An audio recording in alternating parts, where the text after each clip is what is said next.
top score. Today, we are diving into what is, for a lot of people, one of the toughest parts of the IELTS exam, and that's Writing Task 1. We're going to focus specifically on how to absolutely nail comparative pie charts and get you that top score.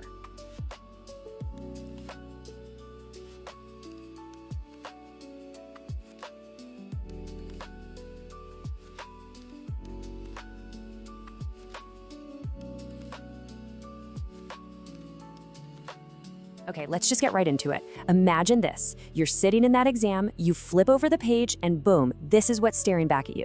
Two pie charts, one showing student course enrollment way back in 1985, and the other one's for this year. And that clock is ticking. You've got 20 minutes. So what's the story here? What are these charts really trying to tell you? Because that's the whole game, right? Taking all these numbers and spinning them into a clear, compelling story, all before that timer buzzes. I get it. Seeing all those percentages and slices can make you feel a little overwhelmed. It's easy to panic, but the absolute key here is to have a plan. A really solid plan turns that panic into pure confidence and, well, puts you on the path to a killer score. So, what are you actually trying to do here? Your goal is not to just list every single number you see. No, your job is to become a storyteller. You've got to find the big ideas, the main trends, and then tell the story of what's changed. And, this is exactly what the examiners are looking for when they score coherence and cohesion. They want a clear, logical story, not just a list of facts. Okay, so let's get into the actual blueprint for success. I'm going to walk you through a super simple 4-step plan that's going to take you all the way from that first uh-oh moment you see the charts right through to your final polished sentence. It's a really straightforward 4-part structure. You've got your introduction, then an overview, and then 2 body paragraphs. That's it. This framework is your secret weapon for a perfectly organized answer that checks all the boxes for the examiners, every single time. Now, this is crucial. Before you even think about writing a single word, you've got to take the first couple of minutes to just analyze. Look for 4 key things. What's the highest value in each chart? What's the lowest? What are the most dramatic changes? And is there anything that just stayed the same? This, right here, is where you find the heart of your story. Okay, let's shift gears and talk about language, because honestly, just a few simple upgrades to your vocabulary can make a massive difference to your score. This is really how you jump from a good answer to a great one.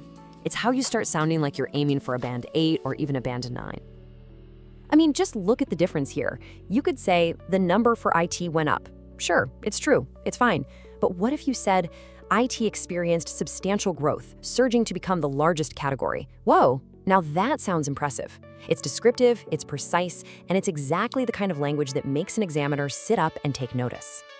And you can see here just how easy it is to make these little upgrades. So instead of always saying show, why not try illustrate or depict? Instead of just a big change, how about a dramatic or significant one? Honestly, building up a good collection of these synonyms in your head is a total game changer.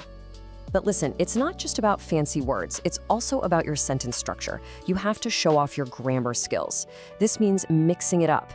Maybe use the passive voice sometimes, like a significant increase was observed, or build some complex sentences to connect ideas.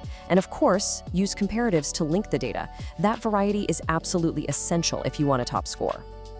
All right, so the theory is great and all, but let's see what this looks like in the real world. We're actually going to break down a perfect Band 9 model answer piece by piece. You're going to see this blueprint in action. So let's start at the beginning, the introduction.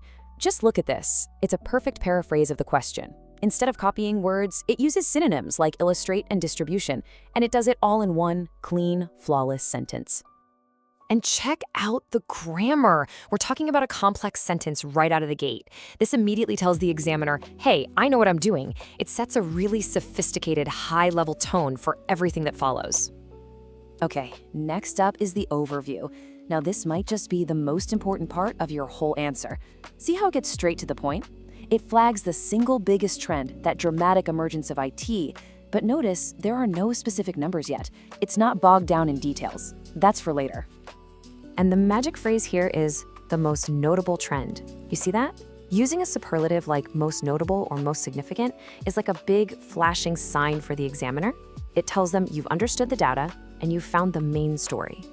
All right, now we dive into the details. Body paragraph 1. It starts with a bang, right? With the biggest change, that substantial growth in IT.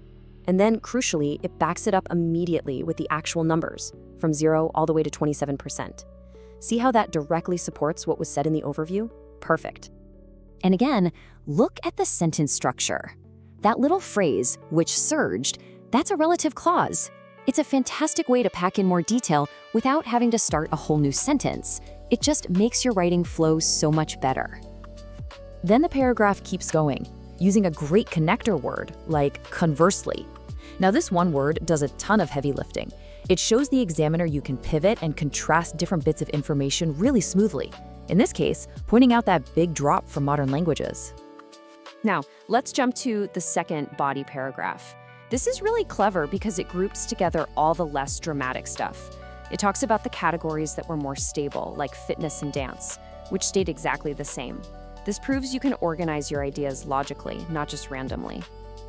So when you boil it all down, what's the big takeaway from all this? It's that the data is telling a story, and your job is to be the narrator. You're not a machine just spitting out facts. You're a storyteller, guiding the reader through the most interesting and important parts. Look, if you follow this blueprint, you are going to have the confidence and all the tools you need to tackle any comparative chart they throw at you.